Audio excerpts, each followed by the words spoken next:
guys! Welcome back to my channel. Ayan, first eviction night kagabi ng Pinoy Big Brother Gen 11. At ito na nga nakakalungkot. Alam naman natin na si Therese ay close sa dongpat kina Patrick at kay Ding Dong. Nung pumasok si Noemi, shocking yung mga housemates. Akala nila si Therese yun. Yun pala si Therese ang unang lumabas ng bahay ni Kuya. Grabe yung iyak ni Ding Dong at ni Patrick.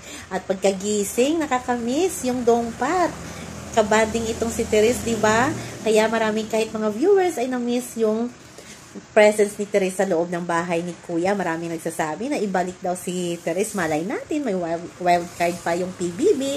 Pero ayan, siguradong mamimiss talaga ng dongpat itong si Therese. So, yan lamang po guys ang ating update sa ngayon.